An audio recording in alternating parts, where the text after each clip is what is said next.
What is up, guys? Ninjago is a long-lasting series with 20 seasons, a lot of specials, and even a movie. It's having some inconsistencies in the story. Something happens and never was addressed.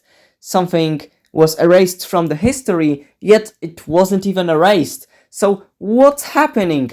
I'm gonna talk about those weird scenarios in Ninjago series. Let's go!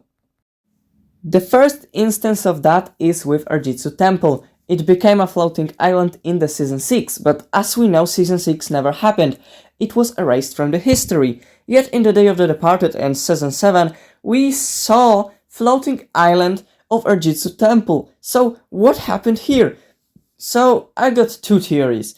Either it became floating island once Day of the Departed started, and that's just the case, or everything that happens to the Arjitsu temple, even if erased from history, still stands. So it became floating island in the season 6, season 6 was erased, and in the Day of the Departed it still has its consequences.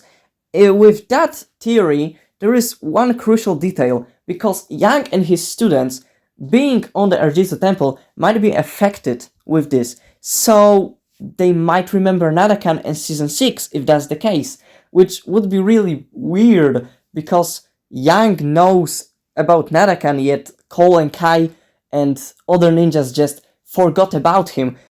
The next plot hole in Ninjago is from season 2. Garmadon creates Mega Weapon, and by using it, he creates a lot of things like Bizarro ninjas, resurrecting pirates, and bringing Grundle back to life. You know, basic things and shenanigans of Garmadon. But here is the thing. At the end of those filler episodes from season 2, ninjas go back in time and defeat Garmadon, being in the forward, like present, asking Lloyd what is like Mega Weapon. He had no idea what is a Mega Weapon.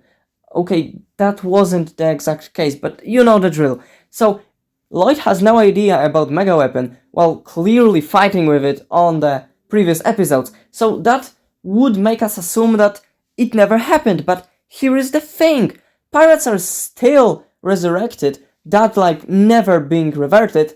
Lloyd being adult, which fighting with Grundle essentially made him grown up. So if that would all be like erased from the history, that Lloyd would be still a kid. So what exactly happened? Because some things just never happened and some other things are happened. So like there is no explanations to that, to be honest. In my opinion, what actually happened is that creators of Ninjago assumed that second season of Ninjago will be the last, did not care about this plot hole, and just needed some excuse to make Lloyd like older to appear to audience and to make Spinner for him. So that's probably the case, and it was never corrected because how would they correct it at this point? The third plot hole is not yet an entire plot hole, but it is a series of unanswered questions that we would love to know about. Because as we know, in the Dragon's Rising, all of the realms were combined, Ninjago and other ones, you know.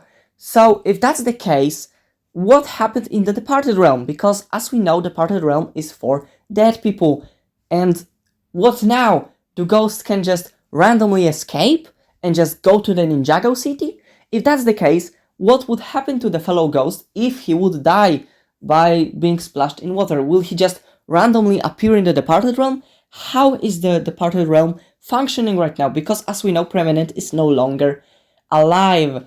Another thing is what is happening in Ninjago, because as we know, Ninjago is now an empty void of being totally destroyed. So if we will go to the place when Ninjago is supposed to be, will it just be empty void? And what is after the void? What is there? This is like really unanswered, you know? What is happening here? Will it just be unloaned chunk of Ninjago? Another thing is how Traveler T is working, because how? And Realm Crystal. I mean, Realm Crystal will be probably randomly teleporting to every single realm alone while still being in the one dimension, because every single realm is combined. You know what I'm saying, I hope. I hope you understand what I'm saying.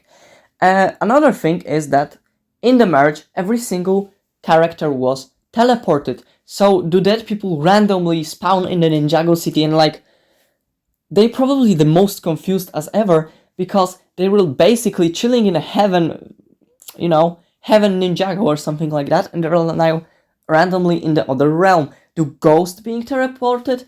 And what about other things? Like, where is the limit of teleportation? That's my question. Because there is a lot of unanswered questions, but I hope Dragon's Rising will be really long series of seasons, and those questions will be answered soon enough. With those plot holes at this point, let's just make Ninja 2011 into canon, please. So yeah, this is the end of this video. I know this is a little short, and I hope you enjoyed it away. Make sure to let me know down in the comments what do you think about it. Maybe you have some theories to justify those inconsistencies. And yeah, goodbye.